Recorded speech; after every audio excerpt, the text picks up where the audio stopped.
thank you for waiting. We're going to talk about forward-looking bias. So I'm going to explain the nature of the bias, and I'm going to propose the solution of the bias. And I have options for different solutions, and we're going to discuss the effectiveness of each solution, and then we can talk more about it. So what is forward-looking bias using large language model? So let's give an example here.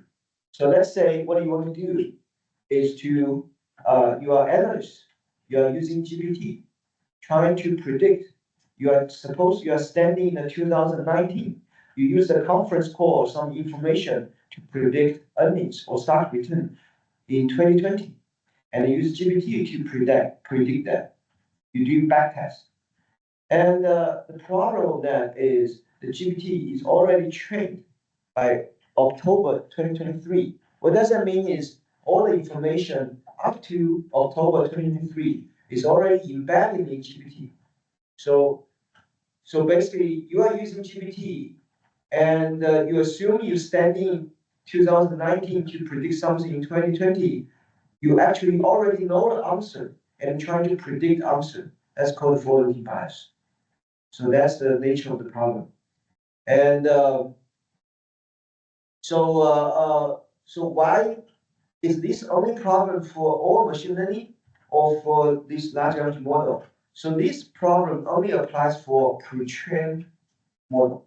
What does pre-trained model mean is the GPT was not trained by you. GPT was trained by OpenAI, and they are controlling the training sample, timeline of training sample.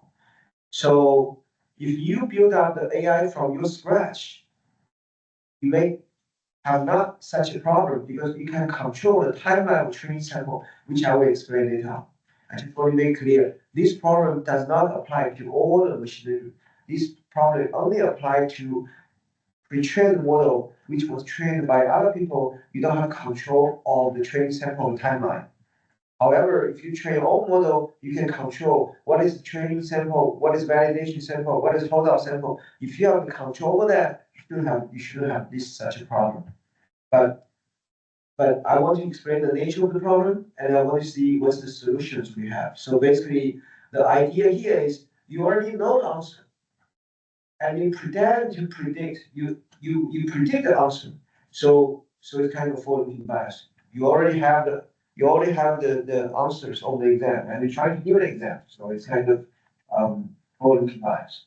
So what should we do? What should we do? So one thing people do is called prompt engineering. So we talked about yesterday prompt engineering, but here it's not working. What does prompt engineering means? You just tell GPT here, do not use information after 2020. So basically, when you do a prediction, you prompt GPT saying, do not use any information before the do not use any information for 2022. So you want to be objective. You want to ask GPT say, forget about forward-looking bias. Just pretend you standing in 2019, you predict something in 2020. You want to tell GPT, you want to tell GPT, please predict the index go up or down, and then you kind of tell GPT, don't do using the future information. It's not working. So the reason is because the future information here, is already in the parameters. Yesterday, we spent a lot of time explaining what is parameters, what is hyperparameters. It's already been some time, but so the information is already in the parameters. It's difficult just prompting the GPT saying forget about this information. It's not going to happen. So because it's not going to avoid some using of the parameters here. So so this is not working. So basically, so the first one, which is not working, is if you tell GPT do not use future information while making a prediction. If you tell GPT don't use the future information, it's not working. The reason is because the future information is already embedded in the model, and the prompt cannot just tell GPT don't use the parameters. It's not going to happen. So So it's not working. So that's what I told you guys. Not all prompt engineering working for this forward-looking bias is not working. So what could work? What could work? Let's talk about some solutions. One is we might remove names. So what does that remove names mean is, so look at this. So you give the Microsoft earnings, you give Microsoft stock returns, you give Microsoft a conference call, and then because the GPT already remember Microsoft earnings in the future years, so my GPT can match the future earnings and use that information here. So another way we try, the literature try is do not tell this Microsoft. So don't tell, just give the earnings, stock returns. Just give the information, feature of the firms. Do not give the identity of the firms. So the idea is to prevent the GPT to mapping the information here with the future Microsoft earnings. So basically, the idea here is how to prevent GPT to know the future earnings of the Microsoft. Don't tell them the Microsoft name. So without the name, GPT cannot get the. If GPT only know this is earnings, stock returns, conference call without knowing this is Microsoft, there's a chance the GPT cannot retrieve the future Microsoft earnings and using here as forward-looking bias. So that's the idea. That's the idea. We want to hide the firm's identity. You only give the firm information without giving the firm's name. So in that case, GPT cannot retrieve the future Microsoft earnings from the future and use it here, which will be forward-looking bias. That's the idea. So you can see in detail ways, what we do is once you remove the names, the predictive performance will decline significantly. Well, the reason is because forward-looking bias. Because if you give the name, the GPT can use the name to find the future earnings of Microsoft. Once they find any future earnings of Microsoft, they use for today's prediction. So that's forward-looking bias. So once you remove the names, you prevent the GPT from getting the future information. You mitigate the forward-looking bias a little bit, not completely, but it helps a little bit. So the question here is, can it completely resolve the forward-looking bias? So what if the LLM can reverse engineering the firm names and get the future information? So what does it mean is, even if you didn't give the information, even so you give the earnings, you give the stock returns, give the conference call, but you didn't give any names. What if LLM can reverse engineer the names? So basically, you give this, you mark all the names, right? You mark all the names, and you give to the GPT. What if GPT see, oh, I see, this is Microsoft. If GPT can reverse engineer the company name and then use that name, GPT can get the future earnings, and then forward-looking bias comes back. So this is the challenge. So what you should do? You should do one more step. You should ask GPT, tell GPT, can you tell which firm it is? If GPT can tell, yeah, this is Microsoft. Oh, because if GPT can tell it's Microsoft, it will be forward-looking bias. So basically the idea is, if you mask all the company name and you ask the GPT what the firm it is, if the firm can tell it's Microsoft, you cannot use it. Because you use it, the GPT will use the Microsoft name to get the Microsoft feature earnings and use the feature earnings for prediction, which cause forward-looking bias. So this is the solution you have, but it's not perfect solution, but it will help a little bit. Why I give you imperfect solution? Because it's easy.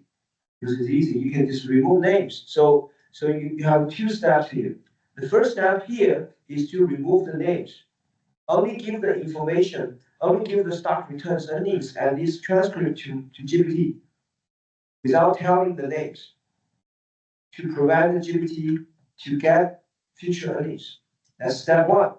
Step two is you still ask the GPT, with this information, can you tell which firm it is? If the GPT can tell, this is Microsoft, no, cannot use it. If GPT cannot tell, oh, I'm not sure what firm it is. Can you tell me? And if they don't get there, use that in a prediction model. So that's the one way to do the avoid forward-looking bias when you do the prediction. So this is not a perfect solution. Can we have a better solution? So let's look at solution two. So what solution two is, you have to know the cutoff sample. So remember, you guys know the version I talked about, the GPT, was pre-trained up to October 2023.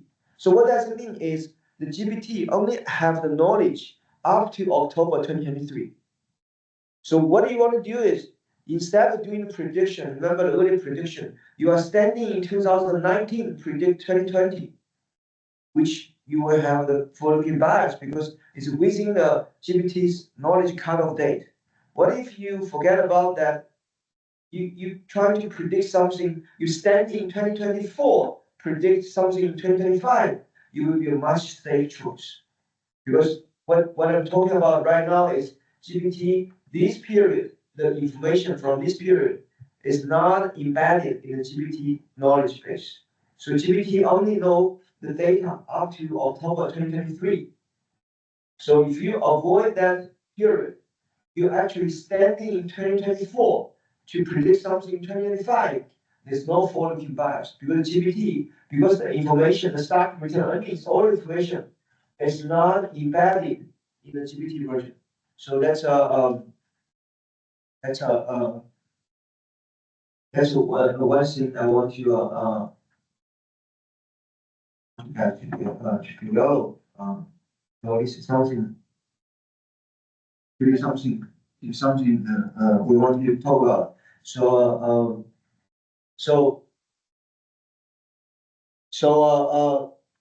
but there's some problem with this as well. Okay, there's some problems, and we discussed about this. So what problem is? There's two problems you guys should be aware of. The first problem is sometimes GPT has an online search function, so you don't want GPT to use that. If GPT use the online search function, you will get the information from 2025, and there will be forward-looking bias. So this is the first problem you guys should be aware of. The second problem is if you do this, you don't have long period to do the testing because after 2023 only have a couple of years. You have only 2 years to do the testing. So it's not it's not an idea because normally when we do the testing, when we do the back testing, we need 20 years, at least 10 years to see the results are robust. So the two limitation of this approach is the following. The first, sometimes the GPT has the online search function, and you don't want to use that. You just want GPT using their existing knowledge to do this without searching online. That's one thing you have to be cautious about, which is fine. You have to be cautious. The second is this is will compromise our research design because you don't have much data to use. You only have 2 years to do the testing. And with 2 year data, people just not that comfortable with earlier. Most of the prediction model, we have 20 years, 30 years, at least 10 years to test. So these are the two limitations of this approach. And let me propose something else. Okay, so you see the point. I give you approach, and then say limitation. I give you another approach. I say limitation because I have something better coming out. But why don't we just start with the best one? Because the more we move on, the more costly for you guys to handle. The earlier one, easy, remove names. The second one, easy. You can just using the cutoff dates or the knowledge cutoff dates. So, but the later one is better solution, but just cost more time and effort for you to do that. But to summarize for this approach, what do you the idea is you beware of the knowledge cutoff of the model and only do prediction after knowledge cutoff date, not before knowledge cutoff date, to avoid forward-looking bias. And then there's two limitations here. One is you have very short period to test it. Another limitation is be careful, do not use online searching because if you online searching, you will get the information from 2025 and you will be have the forward-looking bias again. So this is the approach. So what could be better? Another better is forget about just train your own model. Like did you remember I told you guys this type of forward-looking bias only applies to pre-trained model. When I say pre-trained model means the model trained by someone else. You have no control for the timeline of the training sample and the validation sample and the holdout sample. So you have no control. What if you have the control? So if you want to have the control, you have to train your own model. So I want you guys to read the paper. You don't have to read my paper. Read the Kelly's paper, Dalton's paper. So these papers we build our own models. In my paper, I use the rolling way. So basically, every 10 years, every 5 years, I do the rolling to avoid forward-looking bias. So in the Kelly's paper, what they do is they split the training sample and the testing sample. So basically, they only train the model within the training sample, and then use the test sample to do the test and to see the performance. So you see this, if you build your own model, you can have the control of the timeline of the training sample. So basically, the idea here is you don't want your test sample to overlap with the training sample. You want your test sample to be a random sample, to be a holdout sample. That's the idea. That's the idea. But you can do that for the GPT because the training sample is already overlapping with your test sample. So that's the problem. But if you build your own model, you can control the timeline of the training sample and test sample, and then you can avoid that issue. So you can see that some other scholars, what they do is you can also retrain the GPT as well. So you can see that. So some of the model, you see that some of the model is trained up to 2019, and then they retrain the model, keep updating the model to current date. So it's like similar to what we are doing, but we are just from scratch. We are doing from new network. We are doing from like very foundation new network LSTM and this kind of model. But you can also retrain the GPT, retrain the pre-trained model to achieve the same goal. The whole idea here is you control the timeline of your training sample, either using fundamental neural network LSTM, or you can using existing pre-trained model to that. So either way, that's your choice. You want to use the basic model from scratch, that's your choice. You can use more of a pre-trained model. You can want to retrain. You add one training sample to the model. That's your choice. But the idea is to control the timeline of training sample. So in that case, you can avoid forward bias. And then, so what's the best way to using LLM? Let me do a conclusion, and we can have a lot of discussion on this. So basically, what is most working is the solution 2 and 3. So what is solution 2 and 3? You can see that. So you either using the cutoff dates of the GPT. You only do the prediction, not cutoff date. That's very comfortable solution. But the downside is you don't have many testing periods. And another way is you train your own model, and it's a very comfortable solution. But you see the cost, right? You have to retrain, you have to get your cluster, you have to tune the model, you have to understand parameters, and you want to make sure the confusion matrix works well. You want to make sure all the experimental power of the model is working well, performance is good. So you have to in charge of the performance of your training. So that's the cost. That's the cost. But you have a reward, which is no forward bias. So basically, if you do these solution 2, if you do the solution 3, I think that the industry is pretty comfortable with what you are doing. If you do the name removing, I mean, possible. I mean, some people comfortable, some people may have some more concerns. I don't know. I can't represent everyone. I just give you guys all the solutions I have seen, what people are using, what literature using, what industry people are using. So you can see the different solutions. And I give you the easy ones first. I give you the more of effort-driven one in the later. But the idea is if you control the timeline of training sample, people are pretty much comfortable. Most people, I cannot guarantee everybody. So this is the first one. So when you do the prediction, when you want to use a large language model, you want to be conscious about timeline of training sample. So what's the safe way to use LLM? So my perception is using LLM as RA instead of prediction model. So what does that mean? What does it mean using RA instead of prediction model? So for example, so you see the RA can read all the transcript for your research. LLM can do the same to extract some like textual features from the course. So basically, if you're using LLM for prediction, and then you have to go over what the forward-looking bias I was talking about. You want to do solution 1, 2, 3, right? You have to control timeline of training sample. So you have to go over all the forward-looking bias. You have to deal with it. But what if you just skip the hustle? You're just using the LLM as RA instead of prediction model. So let's see what's the difference between the two. So let's say you have the input here, right? You have input here. So when you have an input here, the first example I told you guys is you use LLM as a prediction model. And you predict, you have to be conscious about the knowledge cutoff, blah, blah, blah, and you predict outcome.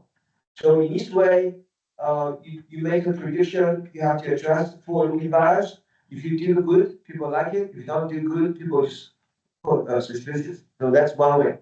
So you want to go that route, it's fine, but you have to control for the forward-looking bias. What if you do more of a comfortable way? Instead of doing prediction, I don't know if you guys remember my other videos. I just told one example. You ask the GPT to classify whether this is the climate discussion or non-climate discussion. What is the political discussion? What is non-political discussion? And you just using the LLM as an RA to help to summarize the text, classify the text, and then you use this calculated variable using for the follow regressions, and then the then you don't have any problems. You don't have any problems. So so this is I think to me the more comfortable way is just using the LLM as a RA help you to classify the data and calculate variables instead of using for prediction. So that's the methodology I think will be stronger solution to all of the above. So what about using the prediction? You're just using you train a model from scratch. I mean, you train a model from scratch, no one criticizes it because you're not using LLM, you're not using forward-looking pre-trained model, no one criticizing you. So this is the final ultimate recommendation I personally think, but and then we talk more about this. So instead of you using like you train your own model for prediction. For LLM, you use it as RA, following the example we discussed in other videos. In other videos, we talk about we can use LLM to classify this is the climate, non-climate. We can use LLM climate, this is the political discussion or non-political discussion. So basically, you use the LLM to classify the text, to calculate the textual variables. And once you get the textual variables, you do the regressions, blah, blah, blah. So one question I have for you guys is why this one does not have forward-looking bias? Because when the GPT tries to classify this is the climate versus non-climate, the GPT is still using future information because the GPT has all the future information when they do the classification. Why this one we are not concerned about forward-looking bias? Why this one we concerned about forward-looking bias? So I want to give you guys some provoking. I want to provoke you guys to think about it. So the GPT here, both GPT are trained with up to the 2023 data. So when they do the prediction here, they have the forward-looking information to do the prediction. But when they do the classification here, they also have forward-looking information to do the classification as well. So why this is not a problem, but why this is the problem, prediction is a problem, But why the RA classification is not a problem? The reason is because here the GPT know your downstream task.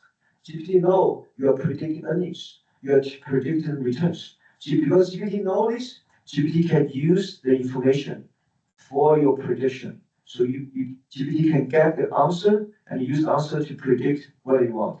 So the difference is here, you disclose your downstream task to GPT. You already know, you tell GPT, I want to predict earnings, and GPT will get earnings, future earnings as forward-looking bias. GPT will get the future stock returns as forward-looking bias. But here, the good thing is you didn't tell GPT what you want. You only calculate the variable here, and you do the regressions. I don't know, GPT don't know what you're doing. You maybe predict CEO personality. You maybe predict, weather. You may predict, something, temperature. So you didn't tell GPT your downstream task. You didn't tell GPT what you are predicting for. So without that information, GPT cannot locate the relevant future outcome for you. And without that, it's less subjective to criticism. So that's the beauty of this task. So let me repeat one more time.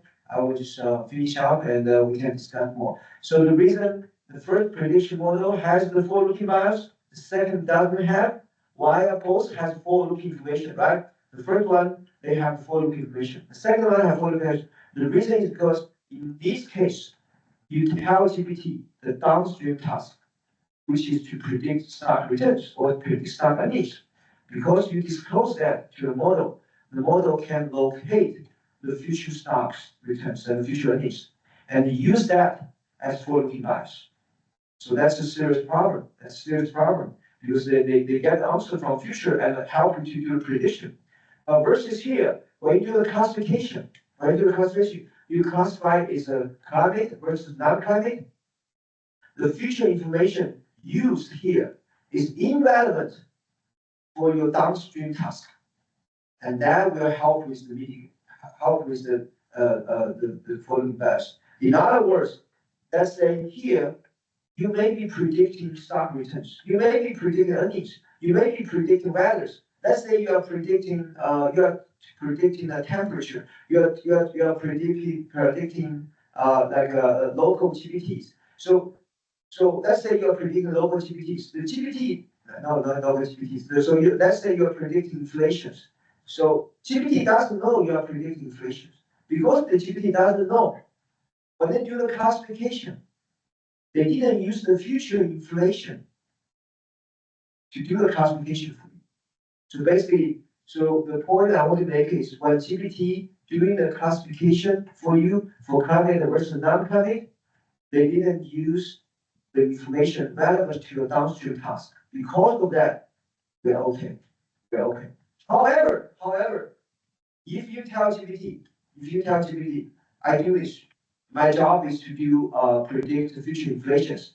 If you tell GPT, I want to please classify, please help me to identify this is climate versus non-climate discussion, and my goal is to predict inflation in 3 years. If you do that, that will be something that we'll have to discuss again. Because GPT know you are going to predict inflation. And if you know you're going to inflation, they may use some relevant information to classify this is climate versus non-climate. Maybe not.